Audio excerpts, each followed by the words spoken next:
Welcome back to the Box Office Dynasty. I'm Josh. And I'm Jack.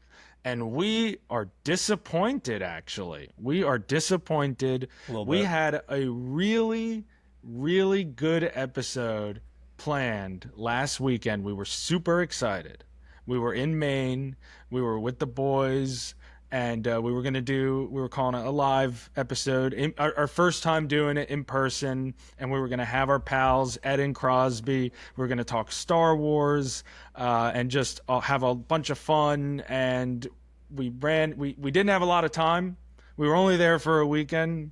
We're not that close to Maine. We ran into some unforeseen issues on the technological side of things, and no way for us to fix it in time and come out with a proper episode for all of you at home. So we apologize. We were pretty Yeah. upset about it. That episode would have been amazing, but we're gonna make up for it. We'll make up for it with this episode and the future episodes. Yeah, for Um, sure. yeah. Like we do this online because you and I don't live near each other, so we were really excited about the idea of in person doing it together, especially with our other friends who are huge Star Wars fans specifically. And it just didn't work out. It just happens. And for anyone who doesn't know, Jack and I met in college. We were college roommates for 3 years. We met our pals Ed and Crosby in college as well. And so, yeah, I mean, Wait, where did we meet Crosby? You want to tell? what? Do you remember how we met Crosby? Oh, well, yeah, that's true. We met Crosby so our first semester we had a freshman year seminar kind of thing, and they Yeah. were elective based. And the one that we all chose because it was a common interest was the science of Star Wars. Insane introduction to college, taking a class where all you did was watch Star Wars. To this day, by the way, it's the only physics class that I've actually technically taken at any Really? level of education because of the way my high school did like the science classes at the time. I remember you got to choose, and it was like your freshman year, you got to choose between physics and earth science. And I was like, well, fucking earth science sounds so much cooler and Yeah, easier. So physics is a lot of yeah, math too, yeah, dude. Like, you and want to do math. I've never been a big math guy. But the So idea of this science of Star Wars class was to do like physics related to Star Wars or whatever. I don't even know. And we never did any physics. We just watched Star Wars all day.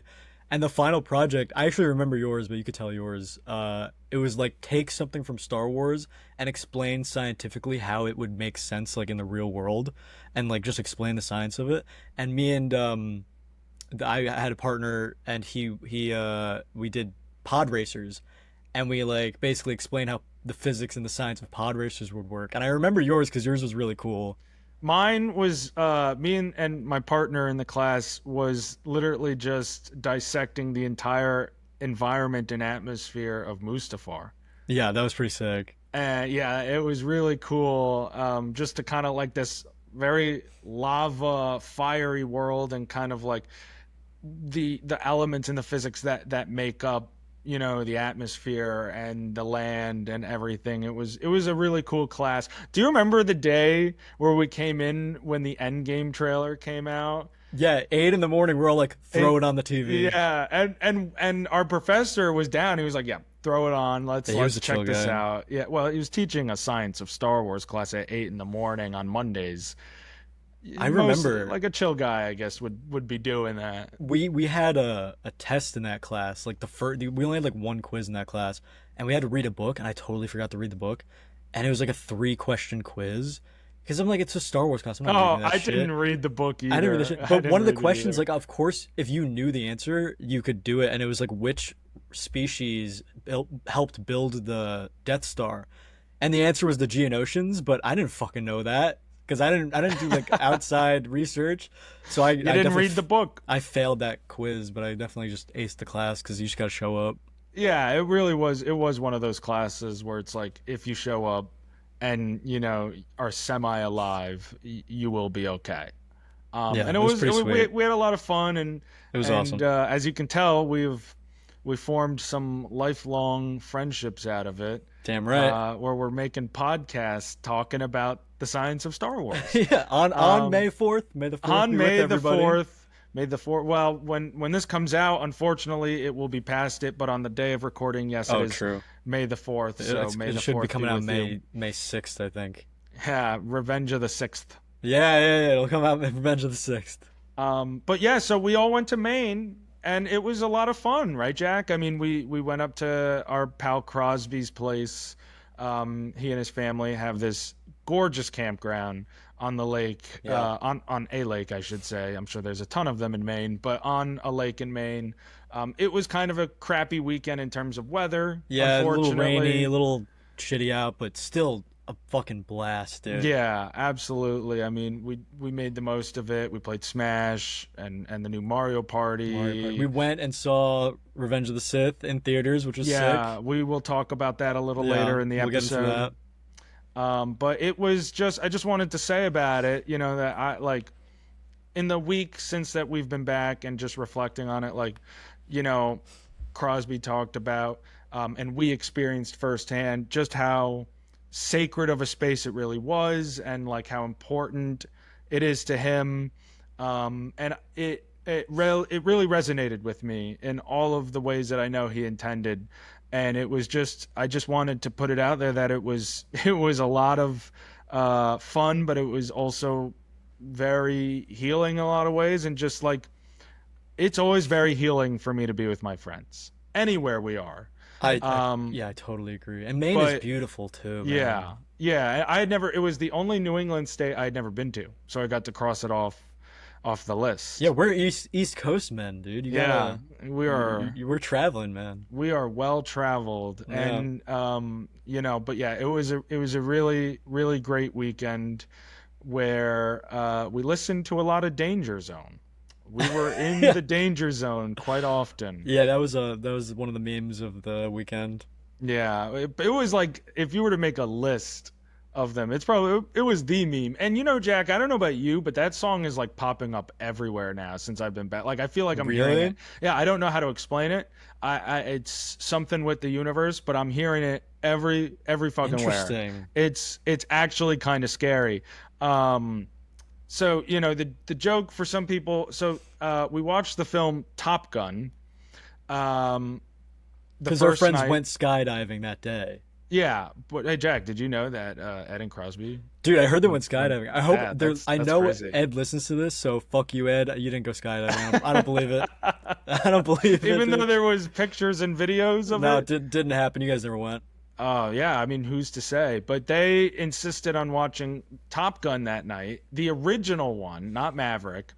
And I knew this from when I had watched it, Jack. I think that was your first time watch. Uh, Um, they play Danger Zone by Kenny Loggins an unhealthy amount of times in that movie. it's every 10 minutes. And it's actually fucking nuts. And it's either that song or Take My Breath Away by Berlin. And it's literally just, is there a beautiful woman on screen? Okay, Take My Breath Away. Yeah. Oh, is there planes and like explosions and cool shit on screen? Danger Zone. Dun, dun, dun, dun, Yeah. dun. Like it just like absolutely a bonkers soundtrack They should for have played "Take My Black. Breath Away" when Val Kilmer and Tom Cruise were staring lovingly into each other's eyes for like 5 minutes straight. Yeah, Like, they had quite the great balls of fire yeah, between the that two of that them. movie's gay as hell. Like, I'll just be real. Like, they literally had so much like weirdly sexual chemistry, even though they like hated each other at points. But I was like, are they gonna kiss right now? Like, what's going on? I was rooting for it. I I would mean, have liked and I had that. seen the movie, and I was still rooting for it. It Like, I was hope like they changed it actually. maybe this time, maybe this Yeah, time. All right. Well, so it was a good time. We great just time, wanted to great time. throw that out there, and even though we were disappointed that we couldn't get an episode out because of Maine, we're thrilled because we have a great episode today. We have a lot to get to. We're Yes, very sir. excited about it. We're going to give you our weekly box office numbers. Of course, we always got to. We got the Thunderbolts. That's the new movie out this weekend. So we're going to talk Thunderbolts. It's going to be really exciting. Like we've mentioned, it's May the 4th. So we're going to talk a little bit Star Wars. As you can see, I'm rocking the Boba Fett Yeah, that's such a shirt. good I got shirt, man. I got the Grogu hat If you're listening on Spotify, then you don't see it, but just picture it. Picture It's cool. awesomeness. Yeah, it's Yeah. really cool. We're gonna talk a little bit about Sergeant Rock and everything going on around that, and then we're coming at you with our next top ranking. We did the sports movie ranking a couple weeks ago in honor of Alex Ovechkin. We got a really cool one coming later in the episode. We'll reveal what it is when we get to it. Stay tuned for all of this. Very exciting. But before any of that, Jack, I teased it to you at the beginning before we started recording this. Okay. My birthday was last week, and my dad got me like a couple of film books, like really cool, like different film books. Some of them have like facts Huh. and different I things. didn't know you knew how to read. I know, I didn't That's know I knew how to crazy. read And the either. audience is surprised. Like everyone is standing up and clapping. Thank you, thank you. But the one that I'm going to share today, and I might share a few of them over, the course of this podcast at times, but this one's going to come up often. I almost think there's like a fun segment to be made out of it, but the brain hasn't brained there yet. But Okay. this is like a film Bible, and I wanted to dig into it. So it's the New York Times Book of Movies, the essential 1,000 films to see, selected by Manola Dargy and A.O. Scott, edited by Wallace Schroeder. Look at this thing. Damn, dude. That's sick. What's the first movie? So it's kind of a random. I don't know how to do this with. Okay. It's kind of like, and so what it has, by the way, is it's got like different indexes. It's alphabetical by genre, by year of release, by country of origin, and I think that's it. And then it's got reviews from the time periods of each one coming out, like in there. So every now and then I'll whip one of these out, just for shits and giggles or whatever if we I want. I But got I got can I pitch you a segment idea right now live on the podcast? oh, okay, Okay. live planning. How about we have viewers or commenters or anybody who wants to like reach out to us. They either pick a random page or a random number or something that coincides with the movie, and that's the movie we have to watch for that week or every 2 weeks maybe, because we have more time for it. Like they randomly pick a movie and we announce what movie it is. We're like, this is the movie we're gonna do a quick review of that week. I love it, but I guarantee some of these you wouldn't want to watch. But that's the thing, we might get tortured. Like it's just funny. I'm just saying based on like your taste, Well, because I'm there's down. like, If the viewers but want it, if the viewers want it, listen. If you're hey, watching this, everyone who's listening or watching, let us know what you want us to do with what I'm calling the film Bible. This is Mm. the Box Office Dynasty film Bible. I Let us love know it. what you want us to do with it, and we'll have a lot of fun. You heard how I explained it to you. Go back and re-listen to that part if you need. But yeah, this is really cool, Jack. I've checked off all the ones in the index that I've seen. Oh, that's I sick. went through it and I did that. So it's numbered like based on the pages. So there are a couple numbers that are skipped and it's weird. It starts at 23 Uh, and it goes to 1,265. it's a lot of movies. So pick a number between those two numbers. 761. Oh, that's a good choice. Thanks, man. I was bottling that one up. Been waiting for weeks. Oh, I've actually seen this one. Really? What is it? My Own Private Idaho, 1991. It's a Gus Van Sant movie. Keanu Reeves is in it, actually. It's kind of like it's a Shakespearean, like modern Shakespearean tale. Really cool.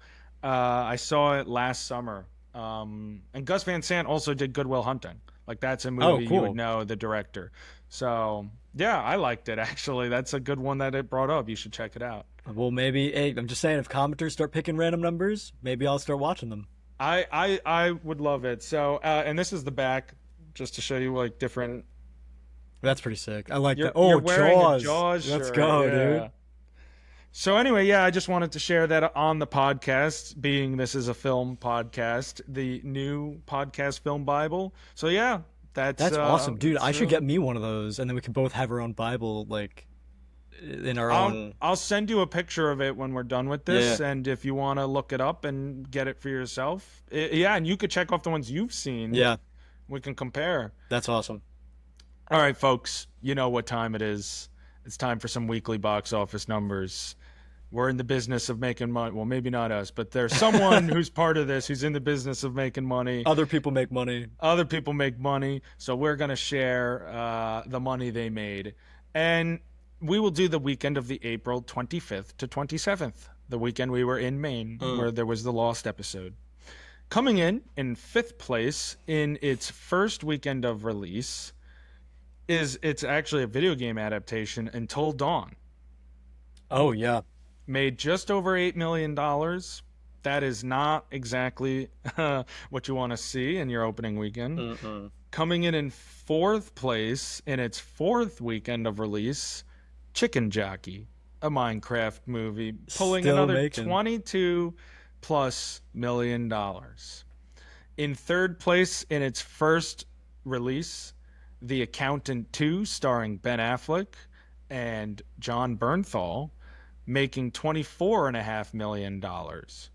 In second place, coming in its first weekend of release on its 20th anniversary, Star Wars Episode 3, Revenge of the Sith, making almost $25.5 million 20 years later. Take Wow. that, Netflix CEO Ted Sarandos.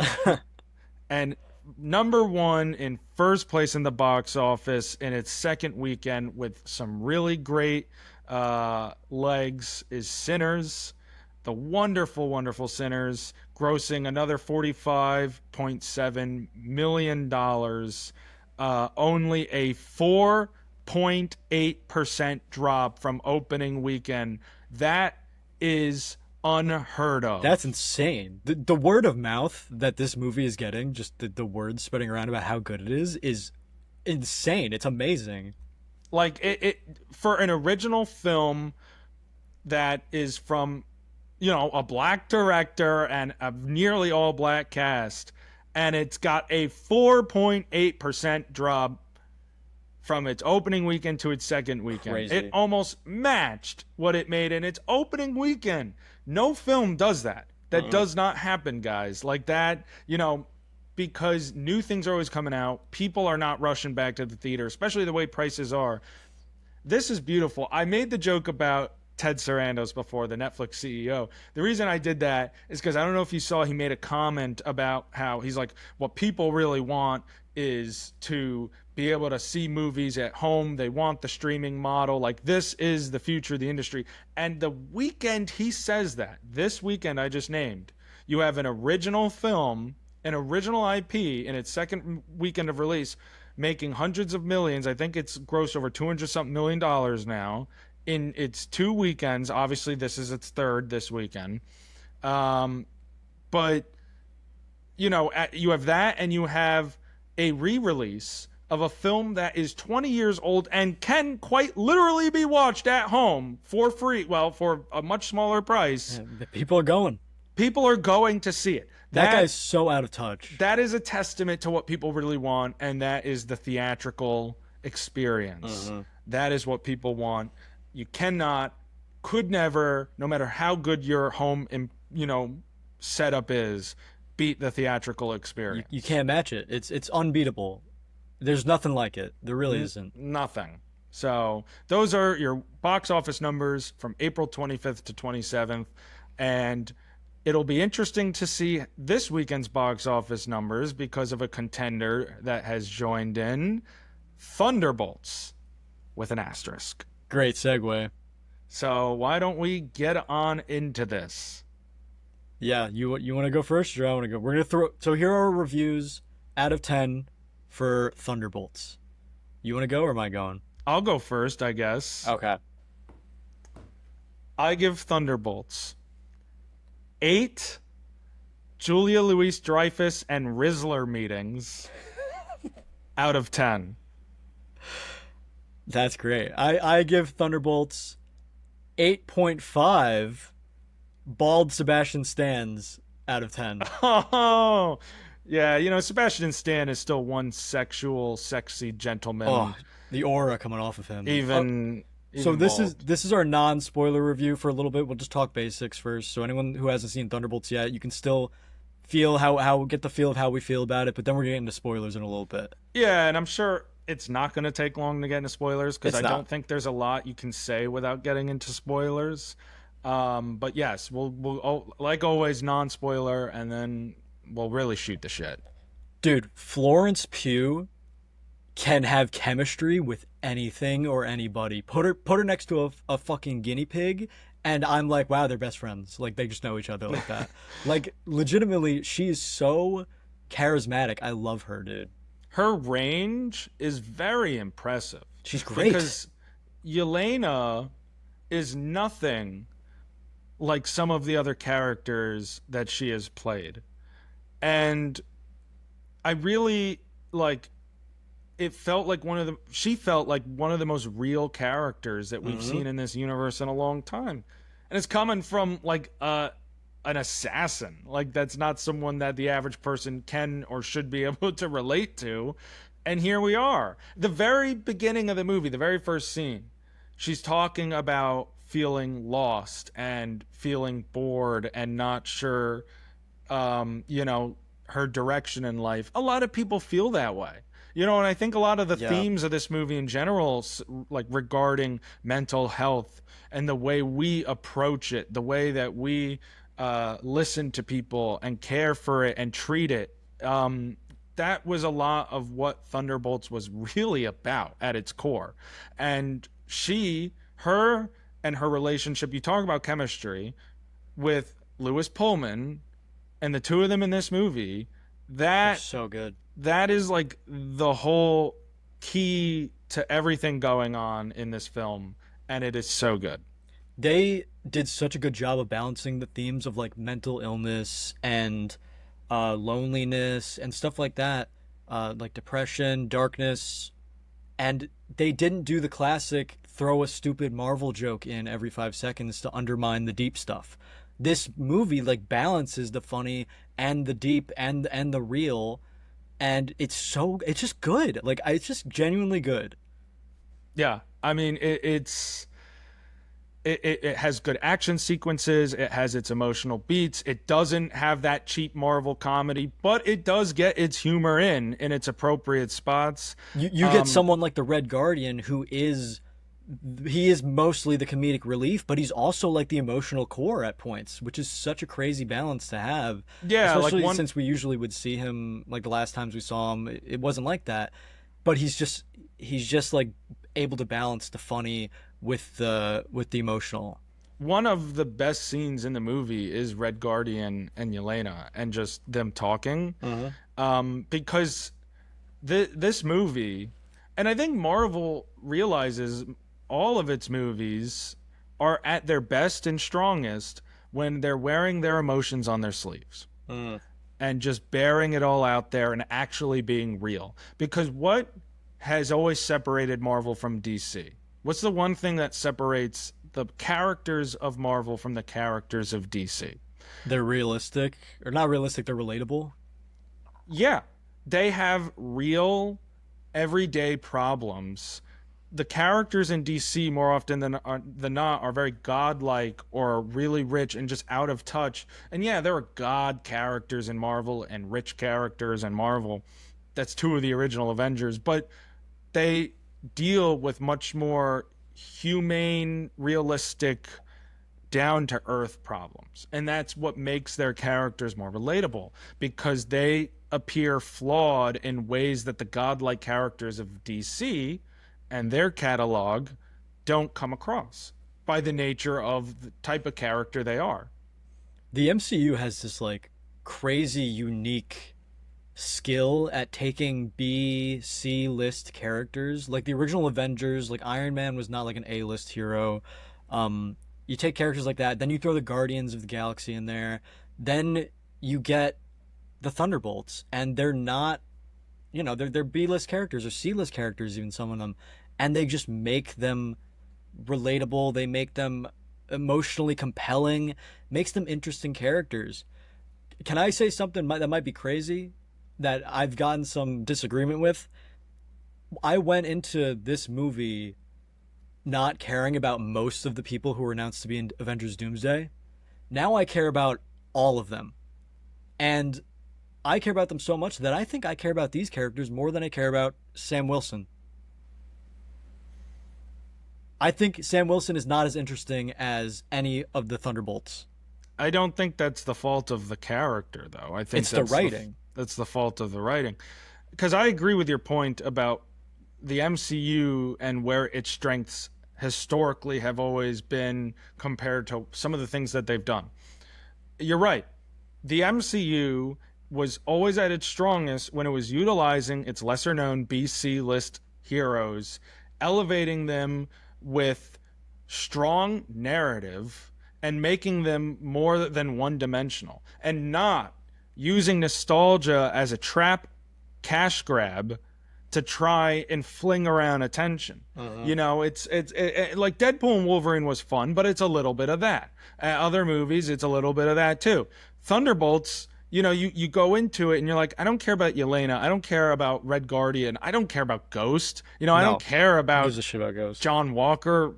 I still don't even know if I care that much about John Walker, to be honest with you. But Oh. but um, you go into it not caring about these characters, and then you come out of it and you remember that that's Marvel's secret trick this whole time, Yeah. and something they should have been doing more of is taking these, lesser known characters and supporting them with the writing that they need.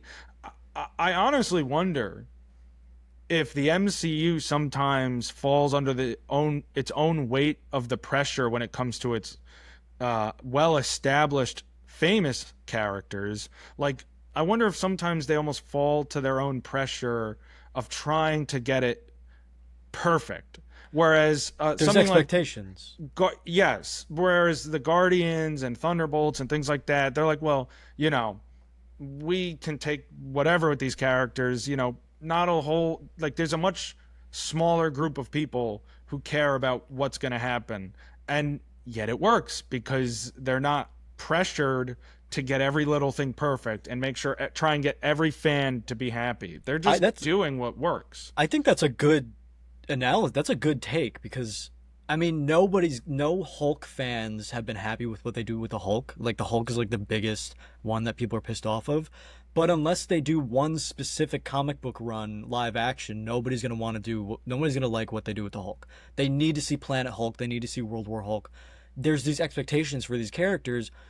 Nobody gives a fuck about the Thunderbolts, and these aren't even the Thunderbolts from the comics. The Thunderbolts from the comics are like, I mean, the team changes a lot, but they include like Bullseye or Punisher or Venom, um, Red Hulk. A lot of people thought Red Hulk might be in this. Abomination could be in it, but they they don't have expectations. Fans don't have expectations for the Thunderbolts like they do with characters like the Hulk.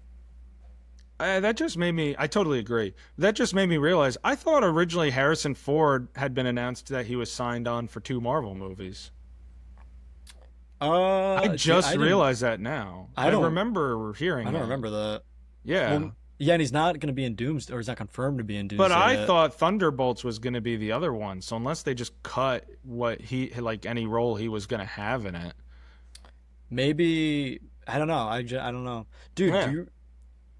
I mean, yeah. So, like non spoilers, Thunderbolts is great. Do you want to get into spoilers? Yeah, I Unless think you have anything that's else you can say without spoilers. not really. Just that I was impressed all around with the cast and a lot of it. I mean, yeah, there's not much else to say until we start really getting into the nitty gritty. Do you remember when Steven Yeun was supposed to play Bob? Yeah, I do. I I wonder. actually saw like concept art of what he would have looked like as Sentry. That would have been kind of Um, crazy. I also want to say I love Steven Yeun. I'm glad it was Lewis Pullman. Yeah, me too. He was really good. He was really good for that role. So, spoiler review for the Thunderbolts starting now. If you haven't seen it, either skip ahead or I guess turn the shit off. I don't know. Go watch the movie. It's really good. Um, Yeah, then come back, please. yeah. What why are you at an 8? Like, why is what problems did you have with this before we? Because we could talk a lot about how good it is, but let's get to some negatives real quick. Um, well, I simply just it felt like a good movie. This is how I explained it. It was like people were like, "Oh, it's got um a higher Rotten Tomatoes score than Avengers Endgame or something."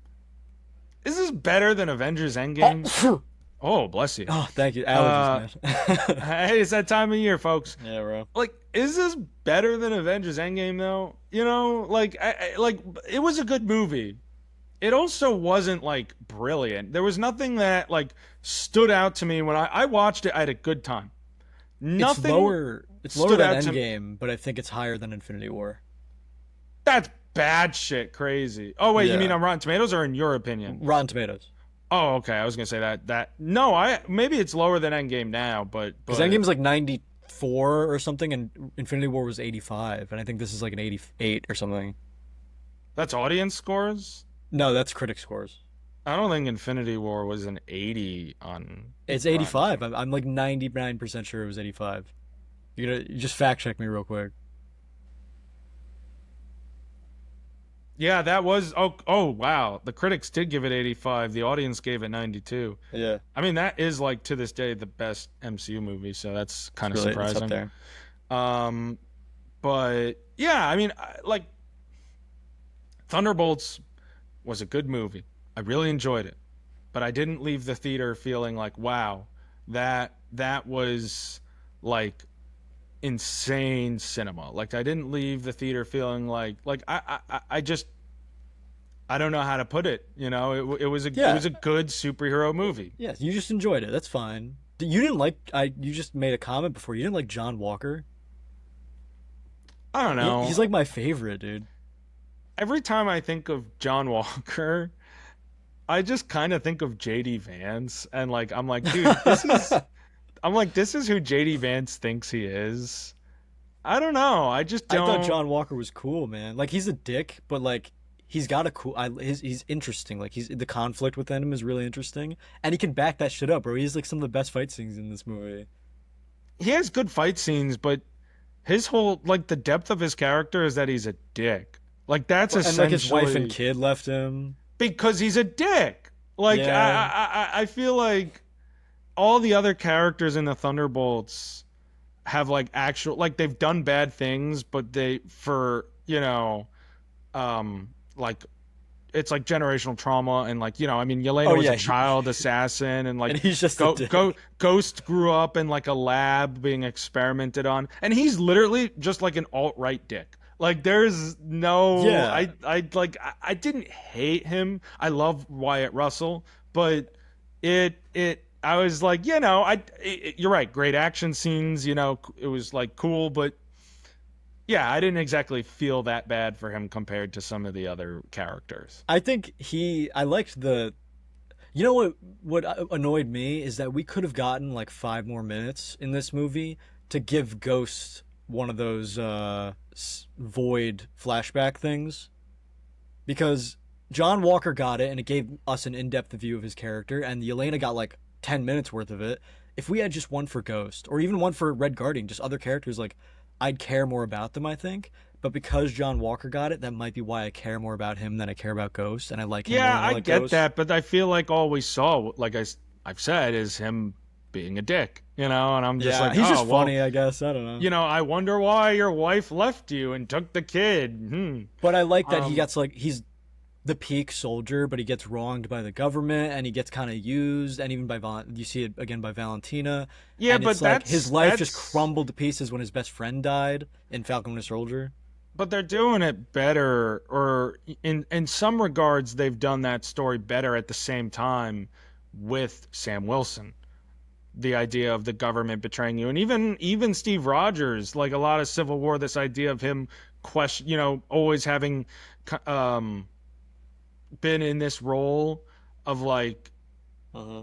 being the perfect soldier, and then suddenly you're kind of enlightened to the government doing fucked up shit, and now you don't know what's right and you don't know what's wrong. Right. Yeah, like they do it with other characters. I don't know, maybe I'm kind of bored of seeing a Sam Wilson or a Steve Rogers who's like the goody two shoes. I kind of like the guy who, when Valentina calls him Junior Varsity Captain America, he'll pull out the gun and aim it at her, you know? I kind of like I like when Bucky acts like that too, like when he's just like a badass, like I don't give a fuck. Like I just like the rogue Captain America idea, I think.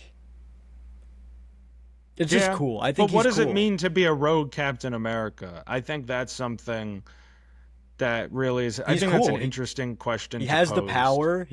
Yeah. It it's it's hard to tell because he's like Black Ops Captain America, which is Yeah.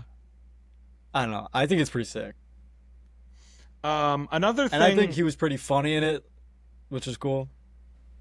another thing about the movie that I kept it down to an 8 for me is that it was the most predictable movie it could possibly ever have been. Like everything that happened in Thunderbolts, I fully 100% expected to happen.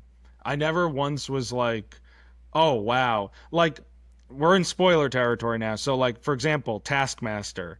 I'm like, "Oh no, Taskmaster." But we didn't know it was gonna be like that, though. I didn't expect Oh, that. come on, but we knew it didn't matter. We knew Taskmaster was dying. Taskmaster was in barely any of the advertising. I knew she was barely Yeah, going to be in the movie. I knew she wasn't making it out of that room. I just thought she'd like blow up. It was not a surprise. And then at the end, the new Avengers.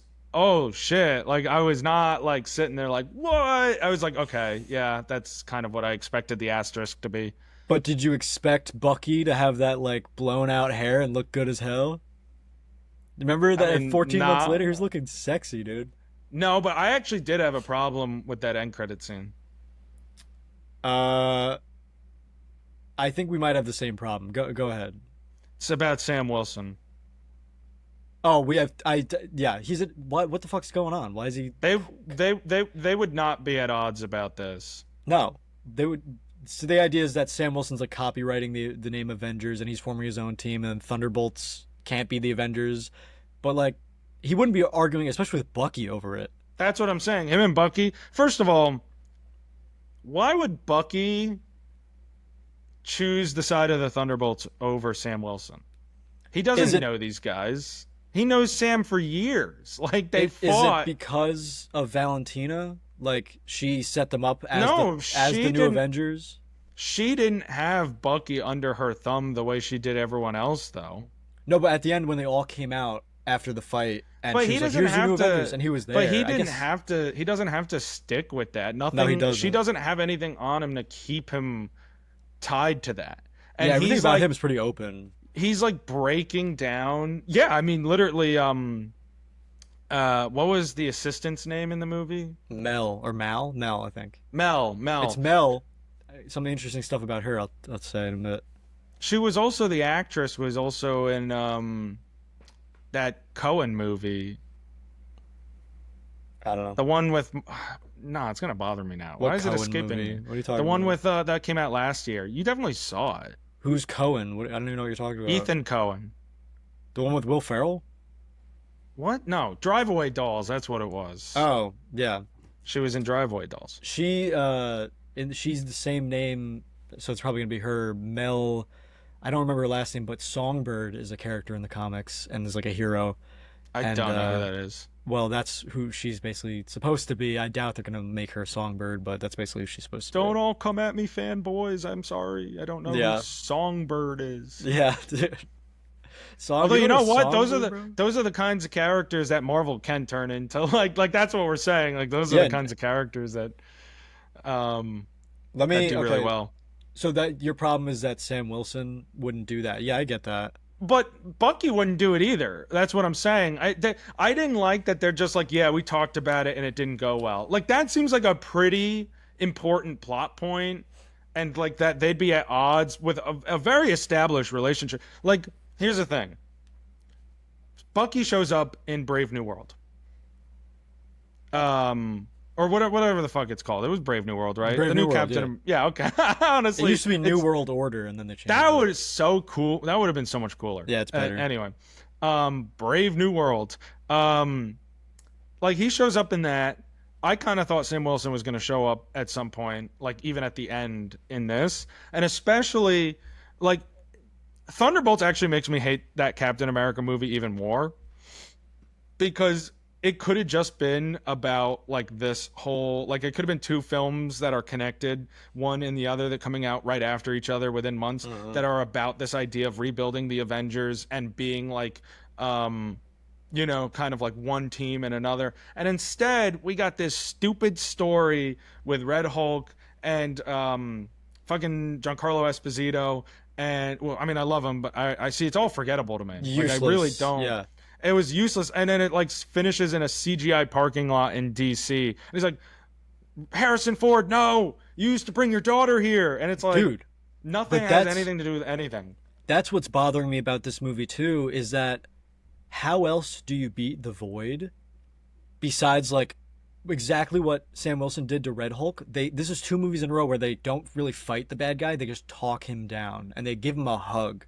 The movie they stop the But Void by it hugging works. him. It It works works for this in movie. Thunderbolts. It works for this movie. It was so dumb for Brave New World that he was Right, just because like, but he how else doesn't do you have beat Red Hulk? Exactly. he It's doesn't like, he does well, if you have the super soldier serum, you it's can. just dumb to put Sam Wilson against the Red Hulk, and to have him talk him down was really stupid. Then we get that here, it works, but it's kind of annoying that we get it twice in a row.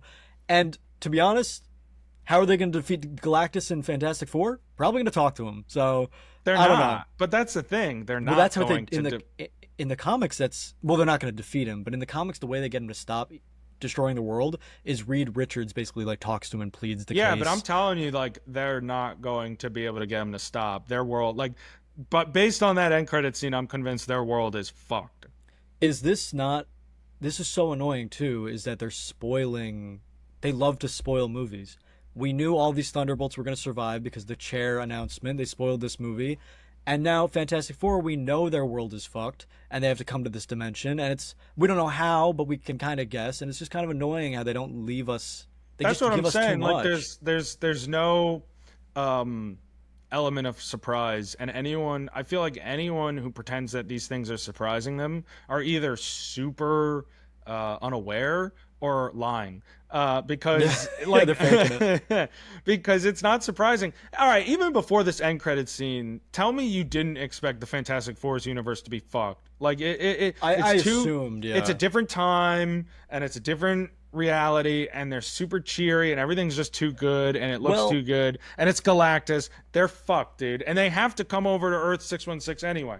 They're I didn't fucked. know for sure. I thought maybe at the end of their movie somehow they get stuck in our universe or they like do something a mistake and they get stuck. I don't know. I didn't know for sure, but now I'm like, yeah, they're fucked. They're fucked. They're all fucked except for the Fantastic Four. Who was your what is there? There's Red Guardian, Yelena, John Walker, um, Ghost, and Bucky. Can you rank those five Thunderbolts from this movie? Just this movie alone. Like obviously Bucky has more screen time than everyone else in the rest of the movies, but in this movie alone, how would you rank the Thunderbolts? Wait, so we're including Bucky, Yelena, Red Guardian, Ghost. You're including Taskmaster? No, I didn't say Taskmaster. Who was the fifth one? Oh, Sentry? John Walker. Oh, I see. I always forget John Walker. So yeah, so rank the Thunderbolts from this movie. Um, I guess Ghost is last, but only because she didn't get much to do. Yeah, she was just Um, kind of there to have different powers and like be different. yeah, that is, see, and that's another complaint that keeps it down to an 8 is that she didn't have enough to do. Like, Uh-huh. this truly was not a 9 or 10 out of 10 to me. It was a good movie, but I don't want to get carried away. So I guess she was 5. John Walker's definitely 4th then. Um, and then in this movie, Mhm. Bucky's 3rd. Um, and 1 and 2 is tough, but Yelena is just so good. So I have to go Red Guardian 2 and Yelena 1, but they're both like the stars of this movie. That's fair. Bucky didn't really have much to do this movie. He had more than Ghost. Ghost had a lot in the beginning and then because just he kind of was had nothing his whole else. thing was connecting with Mel. Like Yeah, that was his, like at I least he had think something going on. yeah, Ghost really she was cool in the beginning, had some stuff to do, and then she had nothing at the end, like the rest of the movie. But that's why I wanted her to have one of those void scenes, like Walker and Yeah, that would Yelena have been got. cool. That would have been But cool. yeah, that's a fair ranking. I think I'd rank the Thunderbolts. I'd go 5 Ghost, 4 4 is probably Bucky, Mm. 3 Red Guardian, 2 John Walker, 1 Yelena. I don't like John Walker being two. Dude is just a dick. There's He's nothing else to funny. it. He's He's not cool. funnier than Red Garden. He's not eh, that cool. I don't know. I He's fucking don't like him. I That's like just his me. internal conflict. I like it. I It's just don't like interesting. him. I think That's he's. fine. I think he's the most one-dimensional character of all of them. No, Ghost has nothing, dude. Oh no, only that. No, she's given less to do in the movie, but her character is far more interesting, and like her backstory is far more But we don't interesting. see any of it. Like at least we see his. But Like it's not they like just we tell don't us she's know. interesting. Like I want her to be Well, it's interesting. not like we've never seen her before or don't know anything about her from the past. And we just know that she like had these powers and they were hurting her and now they're not. And like she was experimented on as a kid. But like that's not John Walker's conflict is him straight up being a dick to his wife and just not paying attention to his child. And that was then crazy, dude. and, Yo, and what then like Yelena? that's his conflict. Like that's actually his fucking conflict. I just What don't Yelena think said to he's him was insane. Do you remember? She was like, "You're a piece of shit, Walker, but you know you're a piece of shit. So does your you know you're a piece of shit. So does your family." And he was Oh like, yeah. "God damn, dude, Oh got yeah, because flamed." he that was when she was like fucking dogging on everybody. Every single person was getting Nah. trained on, dude. Nah. Train Oh. ran on them. Whoa. Whoa. Train ran on them by Yelena.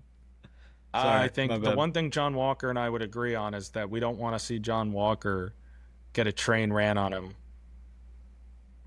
Really, John Walker might be down for that. He probably Uh, freaky. if we were to rank the Thunderbolts in order of who would be most down to least down to get a train ran on them, he would definitely be number five. Yeah, because he's probably like homophobic too, Yeah, that's what I'm just a little saying. bit. Like he's like an alt right fucking. Um, Yeah, Ghost he's is what probably number Vance. one. No, she can't. Can she even You have don't think? sex the way her body is? Well, I don't know. I don't. Should we send Marvel like an email and ask? I feel like Red Guardian's number one because Red Guardian seems down for anything. Yeah, he's fucking freak Bob, Like, dude. dude's yeah, he is a freak bot. Like Red Guardian's number one. He is more down for anything than like anyone in Thunderbolts by far. Yeah, I wonder like Bucky fucks though too. Yeah, but I don't like he doesn't want the train ran on him. No, he'd probably fist somebody with that metal arm. All right, this is not what I expected to talk about when we were going to talk about Thunderbolts Yeah, today. this really took a turn. Do you have any final thoughts on Thunderbolts? Um, I don't know. It was good. I really liked it. I could have used a little more character development for them, but I'm glad. My biggest takeaway is that they made me care about all these characters, even though Ghost doesn't get as much to do, and that's one of my complaints. I still care about her. Like I still think she's interesting, which is like we talked about Marvel's specialty. So when I went into the Doomsday chair thing, I was like, I don't give a fuck about 99% of either I haven't seen these people or I don't care about them. And now I actually care about these supporting characters. Like, remember in Infinity War, we cared about every single person, supporting or not. You know, some characters only got like Mantis gets like 5 seconds of screen time in that movie. We still care about her. I was afraid that Doomsday wasn't going to have that, and now we're getting there. I think Fantastic Four is going to make me care about them, and this made me care about the Thunderbolts. So I think we're getting there. Yeah, I don't disagree. They will all be entering the danger zone They're entering soon the danger enough. zone So, soon.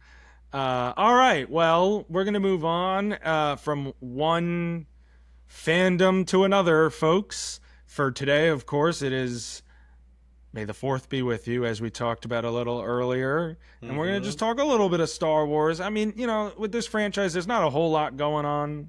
new right now. Andor, actually, I mean Andor, um, is coming out season 2 right now. I started it.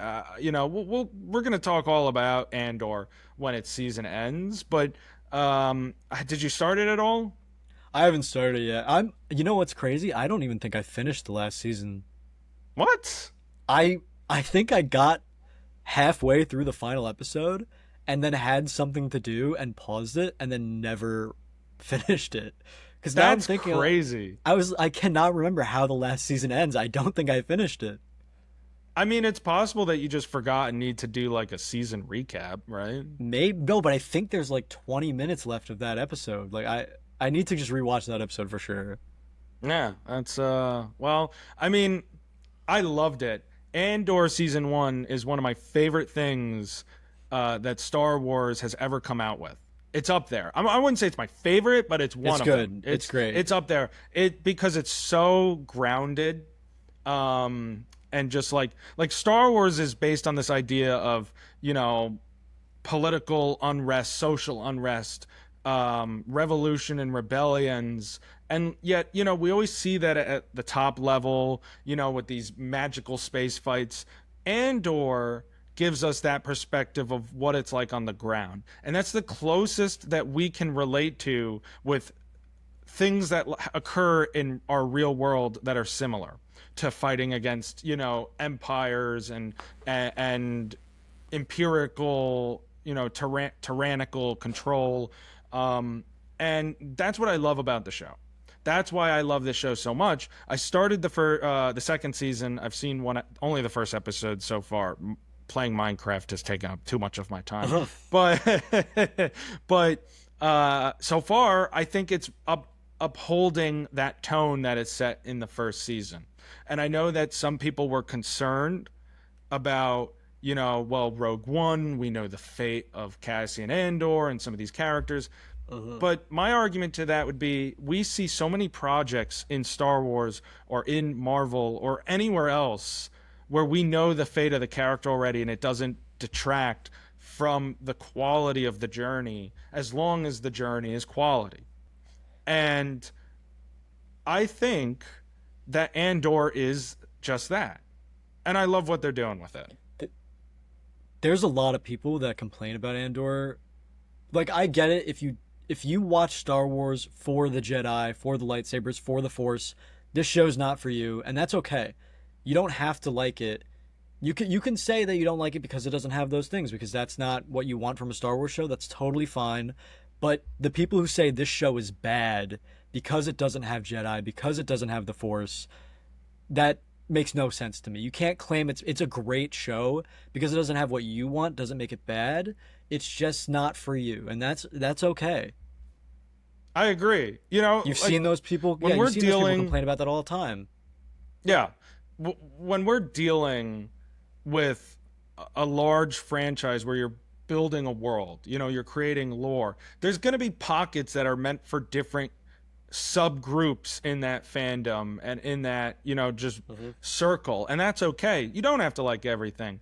But, I think on the other note, like, if you are a fan of this universe and you're open-minded enough, you should open your mind to the idea that there are other stories to tell in Star Wars that isn't just the Skywalkers and the Emperor himself. Like there are lots of stories of the things that are going on, the smaller pockets that are occurring on little planets on the outer rim and different things that are happening, different Yeah, there's a insurgences. whole universe worth of It's a stories to whole tell. a big galaxy. That's all I'm saying. It's a pretty big Uh-huh. galaxy. So I love that a show like Andor is giving us like these little stories where we're seeing Andor is perfect with this because we see, kind of the inner workings of the Empire. We're seeing the politics of this era in Star Wars. We're seeing what's going on the ground in the actual like battlegrounds and the fighting It going fills in on the in the gaps that streets. we Like we're needed. we're seeing every perspective of this. And I think if anything, knowing all of this stuff, all of this discomfort and back and forth going on throughout the galaxy, I think it makes me appreciate the climactic events that brings the two sides at a head in the films that we do love, with all the space fights and the Jedi and the Sith and the lightsaber and force battles, because all of that like history and groundwork of how this is impacting those marginalized groups within the Star Wars universe, it adds weight to it. And I think it's not the artificial weight you see in Rise of Skywalker, where it's like, oh, but all the generations passed. No, it's like we are seeing the effects of the Empire's iron rule on all of these communities on the different types of planets. And it's sci-fi, it's like aliens and different things, but it's very real to what it would be like in areas of the world that we actually live in. And that's what makes Star Wars so special and what makes it stand out. And that's something I really appreciate about this show. And on May the 4th today, I want to give my love to all of it. And the opposite of Andor, or the what we just talked about Andor having and not having, is we got to see Yeah. Episode 3, Revenge of the Sith, in theaters last week on the 20th anniversary, which is pretty Yes, we awesome. did. That was that was cool because Revenge of the Sith is the first movie I can remember seeing in theaters in 2005, and to see it 20 years later is just it's just full circle. It felt really nice to just do that. And, I thought it was really cool because we were in Maine when we saw it. And usually Jack and I, we Uh-huh. go to AMC because we are A-listers. And what was really cool about seeing Revenge of the Sith is because up where we were, there were no AMCs. So we had to go to like a local flagship theater. And it really, to your note about it being a movie from our childhood, it almost took me back to being a kid a little bit, because you're sitting in this tiny local theater and it's like the recliners that Yeah. make you feel you're on a roller coaster and the big screen that you're looking up. And maybe it's not the best quality, it's not IMAX quality, but damn it, No, but it's nostalgic, and it's it really takes you back. It cool. really does. It takes you back. And Revenge of the Sith is I think it's a great film. I don't think it's one of the greatest films within Star Wars. I think there's a few I would take, but it has, without any uncertainty, some of the greatest moments in Star Wars. And I think rewatching it, we both agreed, like, man, parts of this are really just so incredible and better than we remembered. And other parts, we're sitting there kind of like scrunching our faces, cringing at it, because it's like, Yeah. okay, It's yeah, got that really doesn't. high highs but really low lows. Yeah. And I Like think that the adds to the dialogue is nostalgia. yeah, it has a certain charm to it, unlike Attack of the Clones, where it's just the cringe is cringe and it's bad. Like this has a certain, and of course the ending of the Attack of the Clones is sick with the Coliseum fight, but this has a certain charm to it. I think people like fondly remember this movie a lot, more than the other prequels, and it's a lot of people's favorite Star Wars movie, which I don't hate that take.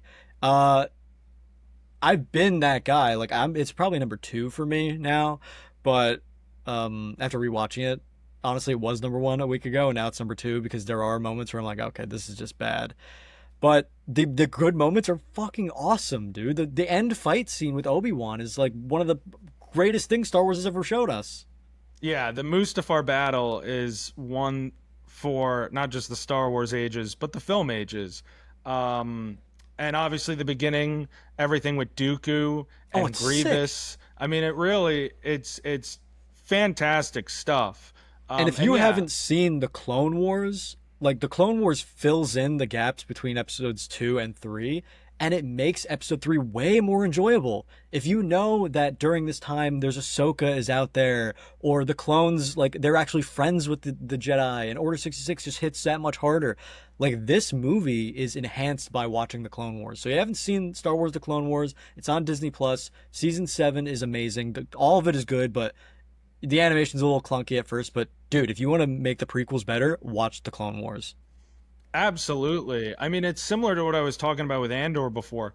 The Clone Wars and a lot of these other shows, they fill in these gaps, like you say. They add weight, like I Uh-huh. said, like they add the weight so that when you rewatch these films, the big ones, the big moments, the climactic ones, you enjoy it even more. Like it's great, it's well made, and you appreciate that technical side of it. But you also say, like, man, there is so much more weight to this story because there's so much more writing on it that you didn't have before you saw those things, where before you watched the Clone Wars, especially that last season, which I know. And one of the things I Dude, want to talk a little so bit good. about, some of our favorite Star Wars moments. I know that the last few episodes of Clone Wars season 7 are some of your favorites, if not your favorite in Star Wars. It's my favorite Star Wars content ever is the last Yeah. 4 episodes of season 7 of the Clone Wars.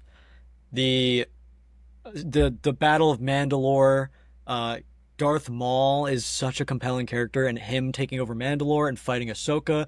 Order 66 gets seen from Ahsoka's perspective. She's with Rex, who's also become one of my favorite characters. It's just really good, man. The And last four she episodes are so good.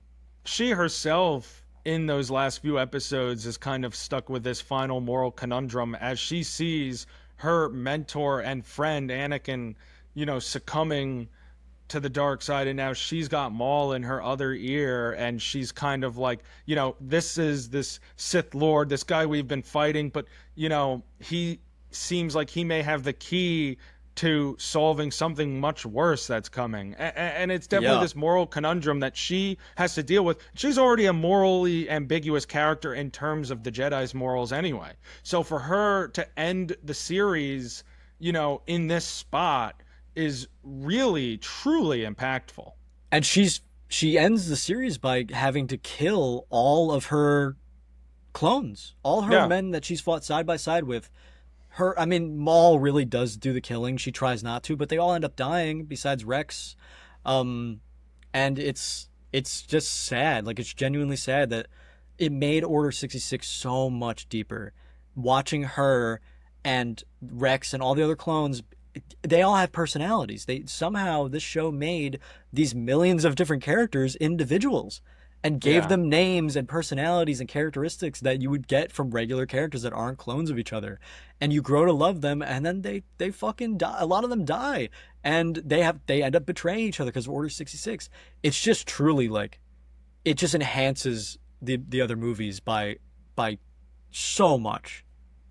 Yeah, absolutely. Another one of my favorite moments in Star Wars is the ending of Rogue One. Speaking of Cassian Andor and everything, the Darth Yeah. Vader hallway scene. I think that's truly one of the that to me is the most frightening film depiction of Darth Vader we have ever gotten. I mean, That is props my to yeah. Tony Gilroy. That is the best, in my opinion, individual scene of any Star Wars content.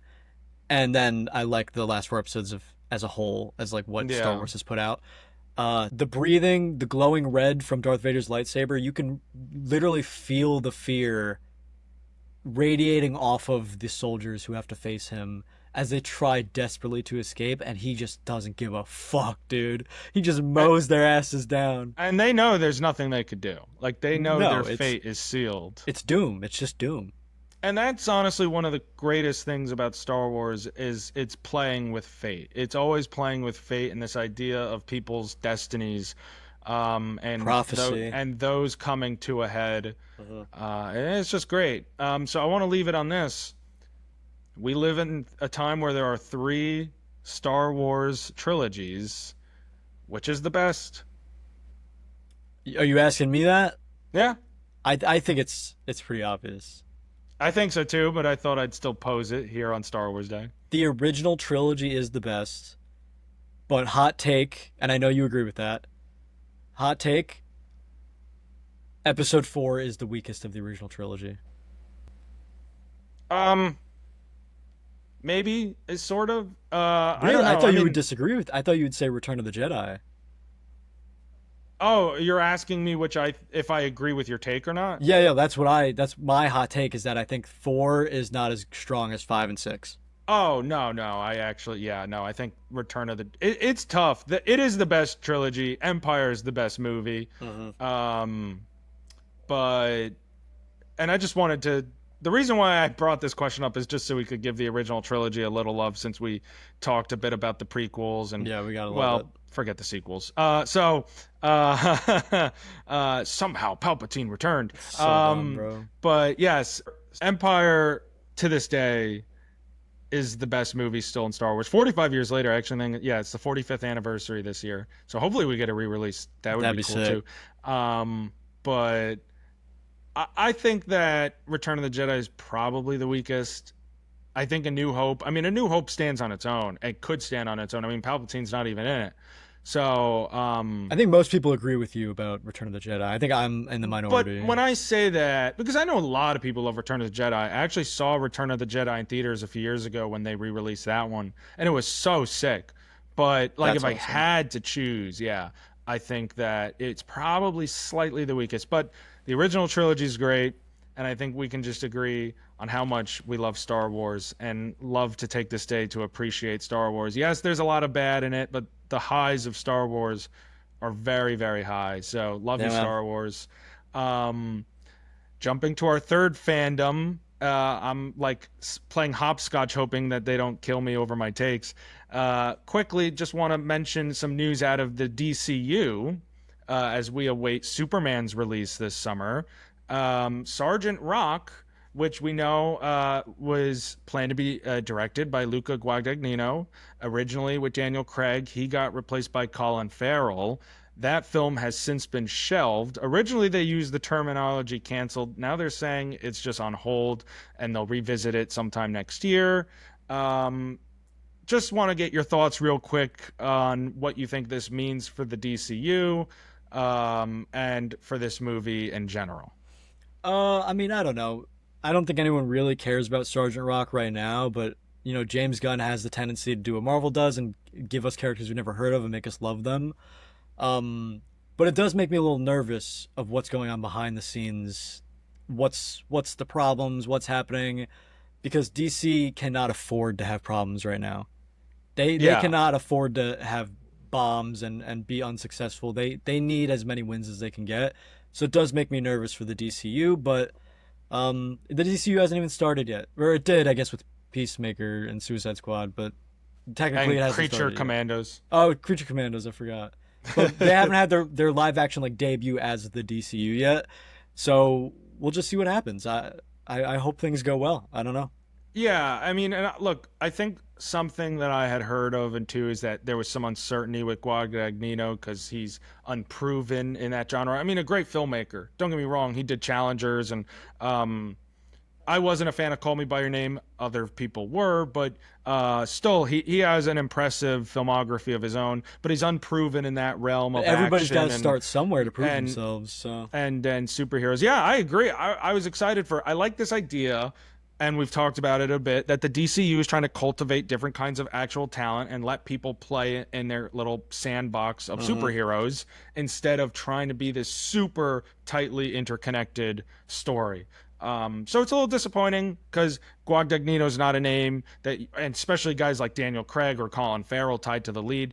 I also read that Mike Feist, who worked with Guadagnino in Challengers, was tied to it. So, it sounds interesting. It's something you want to see.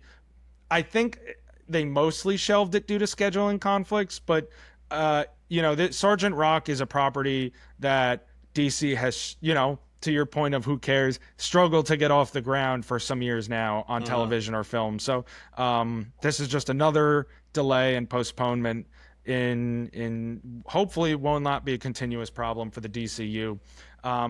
But let's get on to movies that are actually coming out, and that'll lead us to our next ranking. We're very excited about this. Jack and I. Well, Jack, this was your idea, so why don't you throw it out to the people? Yeah. We are ranking our top 10 most anticipated movies for the next couple of years. So, movies that have been confirmed to be coming out, we are ranking which ones we're just most excited for.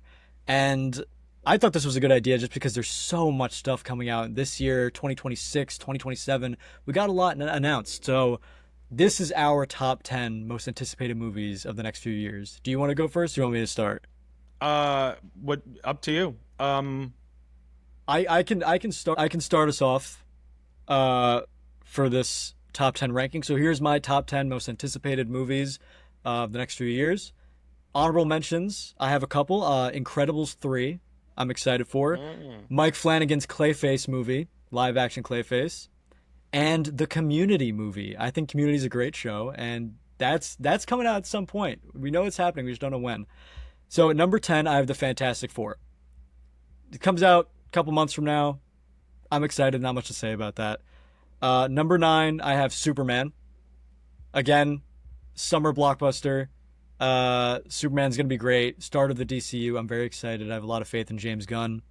Number 8, I have Avatar: Fire and Ash. Avatar has proven itself to be a great franchise and something really powerful and really really good, and it makes a fuck ton of money. So I'm just kind of excited to see how much money it makes too.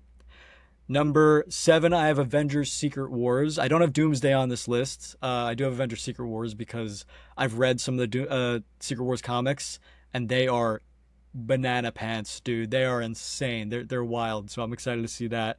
Number 6, Dune Messiah. I wasn't the biggest fan of the first Dune movie, but Dune 2 fucking reeled me in, dude. I'm hyped for Dune Messiah. Number 5, I have coming out actually in about 20 days from now, Mission Impossible: The Final Reckoning. That's my 5th most anticipated movie.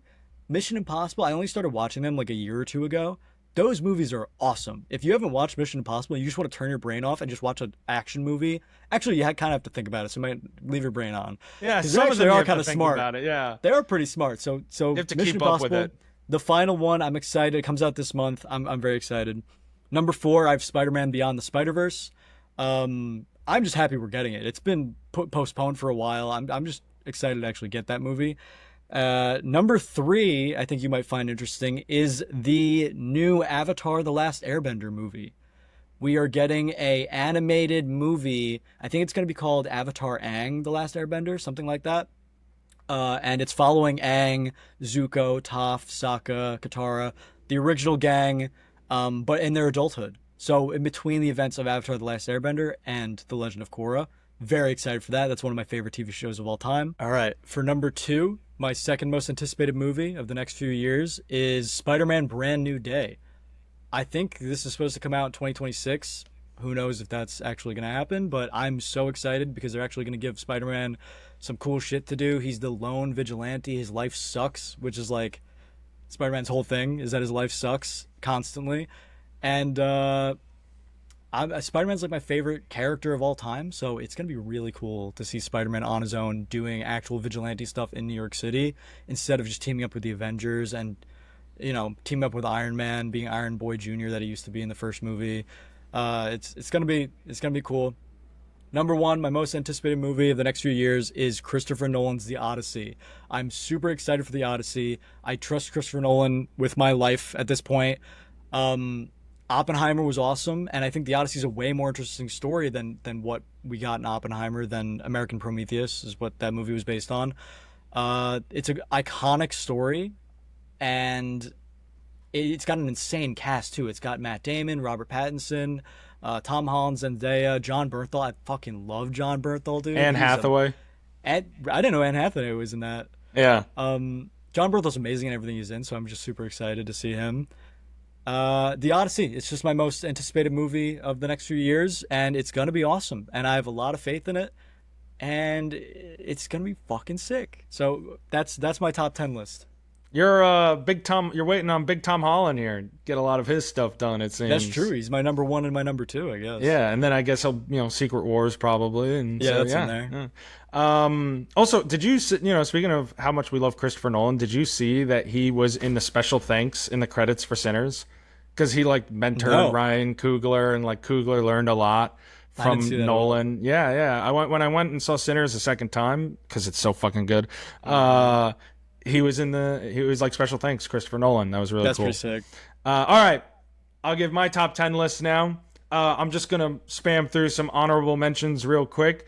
Mine is gonna look a little different from Jack's, so this will be fun conversation. Wicked for Good, Project Hail Mary, Mission Impossible: Final Reckoning, F1, 28 Years Later, Eddington, Avatar: Fire and Ash, and if it ever comes out, the Batman sequel. That's just a spitfire of my honorable mentions. Number 10, you're going to be a little mad. I cheated a tiny bit. I actually put Superman and Fantastic Four as one, just as like an event. Like I'm excited for like the superhero summer event. Okay. All right. That's my I thought you'd be understanding if I put it on that justification. Because like at this point, I'm about equally excited for both anyway. So it's like, I'm excited. They come out around the same time, like the Superman Fantastic Four summer that we are getting. Number nine, I'm excited for the new movie Weapons by Zach Krieger. He's the director of Barbarian. I love horror. Horror is one of my favorite genres. This movie looks so good. The movie is about, I don't know if you saw the trailer, Jack, but it's about a classroom of kids in the middle of the night. The kids all get up out of their homes and walk out into the night and never come back. And it's Julia Gardner and Josh Brolin, and it looks like it's going to be a play on like school shootings and kind of really a lot of Damn. themes. Actually, I mean, it's weapons and it's about a classroom of kids that go missing. But Yeah. I love horror. I love Barbarian. It was one of the biggest surprises a few years ago. So anyway, I wanted to give a little explanation with that one because I don't think you had heard of it. Number eight is the Beatles biopics, just because it's this whole new idea of like four movies for this in one. That's really interesting. Definitely excited to see what they do with that. Number seven is the continuing adventures of Cliff Booth. The sequel to Once Upon a Time in Hollywood. I love that movie, or semi quasi sequel thing.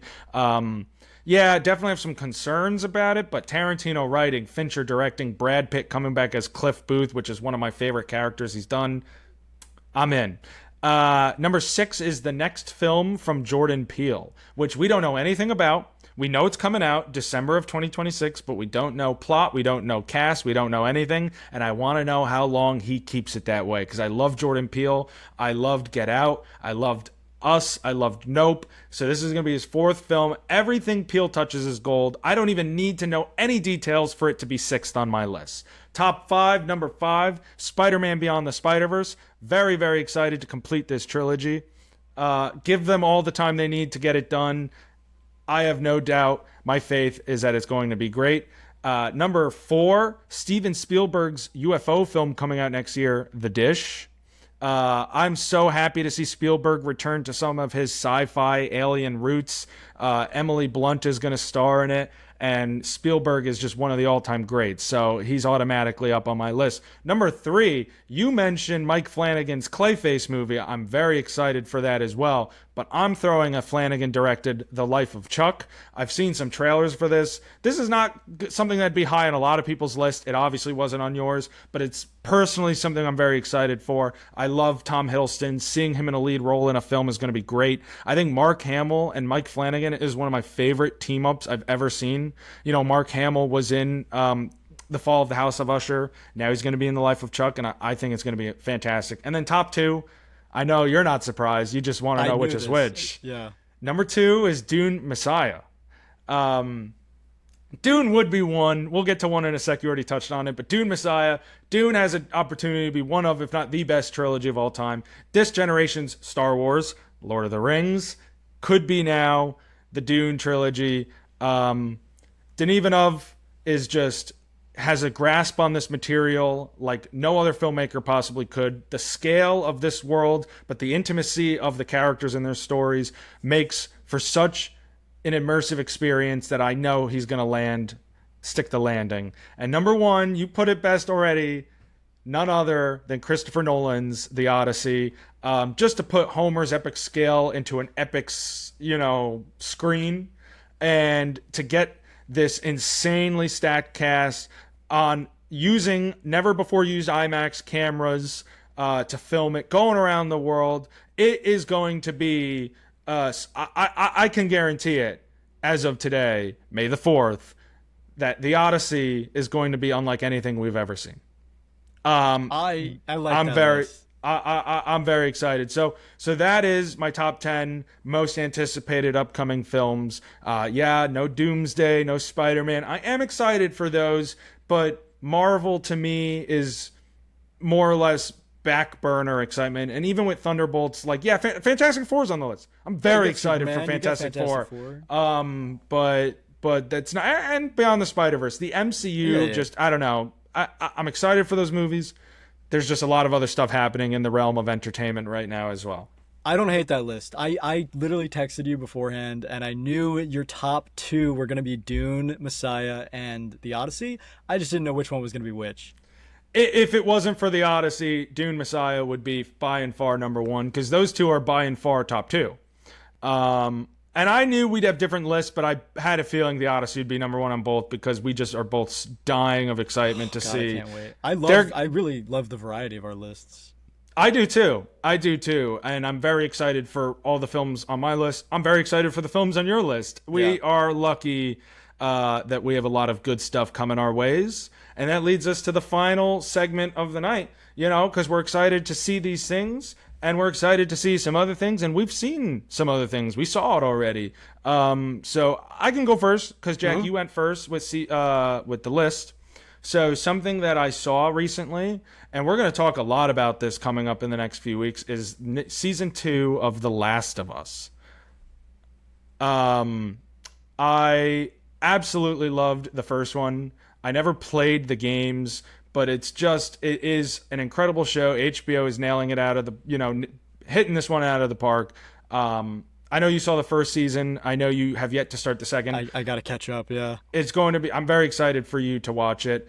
We are going to discuss it in great length at the end of the season, but even in bits and even in bits and pieces in the coming weeks. But that's something I saw and something I want to see. We're talking a little bit, a lot of bit about Thunderbolts today, and we're talking, Red Guardian, David Harbour. So another David Harbour upcoming thing, and the realm of television, Stranger Things season 5. Obviously, this has been a long time coming. This is a show that's taken them literally forever in between each season. Sometimes for, factors and circumstances outside of their control. Other times very much into it. But I'm so excited to see the finale of a show that, really meant a lot to me when I was younger. And David Harbour, I love him as Red Guardian, and I love him in a few of the films that he's been in. But Jim Hopper, is his career role, and he's one of my favorite characters I think ever, actually. So Last of Us season 2 as my Saw, Stranger Things season 5 as my C. A lot of exciting things happening in film and television. And Jack, it's your turn. I like those. That's really good. For my C, I'll start with the C this time. I'll start with the C. Seesaw, I like it. I'll start with the C. I'm really excited for, and actually, I only just thought of this right now, so it might have cracked my top 10 most anticipated movies, is Predator Badlands. Oh, yeah. The only Predator movie I've ever seen is Prey, and I watched that like a month ago, and I thought it was fucking awesome. And I know that's one of the better ones, and there are some flops and there's some really good ones, but Predator Badlands, from the perspective of a predator being the protagonist, awesome, dude. What's wrong with that? So that seems sick. I'm excited to see that. And what I saw recently is I actually watched a documentary, if you can believe it. Oh, no way. Called Three Identical Strangers. Oh, I've heard of it. It's about three brothers who don't know they're brothers. They're triplets. But when they were born, the adoption agency that set them up for adoption was doing like social experiments on them, and basically split up twins and triplets and stuff like that, and wanted to see how they were raised and if they had the same personality traits based on if they were raised differently, or if it was genetic, or if they were similar people no matter what their environment was. And there's multiple twins and triplets and stuff that found out that they were related years later. So these guys only found out they were related when they went to college, and they ended up two of them ended up going to the same college, but one of them dropped out, and they all thought that they were each other. And then they found the third guy, and they ended up having a business together, but there's some sad stuff in it. But, one of the brothers ends up killing himself, unfortunately. But the whole premise of it is this really fucked up experiment that this splitting these kids up, and not telling them. It's one thing to split up, maybe a family doesn't want to adopt triplets, which, but to just not even have those people know of their existence. The parents didn't even know. The parents had no idea that their children had brothers, or that their child had brothers. And the adoption agency would go to their houses and just say it's a regular thing that we do as the adoption agency. We just check in on the family, but they were really taking notes and being like, how is this person different from their brothers who they have no idea even exists? So I thought that was a really powerful documentary. It's called Three Identical Strangers. Really powerful, really hit me. Um, as someone with I don't have twins or triplets, but I do have siblings, and I can't imagine what it'd be like being split up like from them like that, and then finding them years later. Insane premise, really fucked up stuff. So I really want to see Predator Badlands. I watched a documentary called Three Identical Strangers. You guys should definitely check it out. Josh, you haven't seen it, you should definitely check it out. It's not that long. It's really moving. And that's my seesaw for this week. Yeah, that one, Three Identical Strangers, is on my Letterboxd watch list. You I gotta check know. it out, So man. I will. I think everyone else should do the same. And I just want to say on the Predator one, it is the same director, Predator Badlands, that directed Prey. Hype, dude. Hype. So I it need to watch is. the other ones, It but is. Prey was so good to I've start seen with. the original. I saw the original Predator way back. And did you know, by the way, that the Predator and Alien franchises are like loosely connected? Well, in the Predator Badlands trailer, they show one of the androids from Alien. One of the Wayland droids. Yeah. Yeah. So, which are they building like an actual franchise instead of the stupid, Alien versus Predator thing that they always do? Maybe they'll build like a shared universe, That would be cool. like We Alien never got to Romulus and this. we never got to see the conclusion of Ridley's Prometheus trilogy, so maybe we only got Prometheus and Covenant, so maybe we'll Yeah. get If maybe there's a we'll get connection, something. man, I'm down for it. I'm down. So, Those anyways, are two franchises that I've only seen like very limited of. I've only seen the first Alien and I've seen Alien Romulus. Alien Romulus was insanely awesome. The first Alien I thought was okay. And I've only seen Prey for the Predator franchise. So I need to get on those, but it would be cool if they could you connect should more. see the original Predator, and you should see Aliens, James Cameron's Alien Yeah, movie. I've And been honestly, told. I mean, check out Prometheus and Covenant too. Covenant's all right. I like Prometheus. It's like a different take on the whole thing. It's really, really unique. Definitely something we can talk about in a future episode. You should definitely check it out. I'm down for that. All right, folks. I think we're gonna drop you guys off at school now. Yeah. Have a good day, everyone. Don't forget don't the forget your lunch kiddos. money. No, we're happy to be back. We're sorry we missed last week. We can't promise that there won't ever be weeks missed, but just know that when we miss a week, we're gonna come back even stronger the following one. We're doing our best. And if you're watching this, if you're a fan, if you're liking this stuff, drop a comment, leave a like, give us a follow or subscribe or whatever you're watching this on. It means the world to us. It helps us do this. Because part of last week we didn't have the right equipment too, and it's like it'll help us get more equipment maybe if we can just figure this out together, guys. We're in it together, and we really appreciate anybody listening to this. It means the world. And just honestly, just like Jack said, follow, share with your friends, share with your fellow film lovers. That'll help us out just as much. Get the word out there. Let us know if you like what you're hearing. Let us know. Interact, and keep on watching the movies, my friends. Yeah, we're on TikTok, YouTube, Spotify, Instagram at Box Office Dynasty. Check us out everywhere. Tell your friends. It only takes 2 seconds to click that like or subscribe or follow button, so we'd appreciate it. And we hope that you enjoyed this episode because I definitely did. I had fun doing it. Yeah, I think I'd give it 8 Julia Louis-Dreyfus and Rizzler meetings out of 10. So Yeah, I'd give this a 10 Rizzlers out of 10 as the yeah, rating. yeah. All right. Well, from all of us in the danger zone, Jack, I'll see you next Keep week. it real. See you, boys. Later.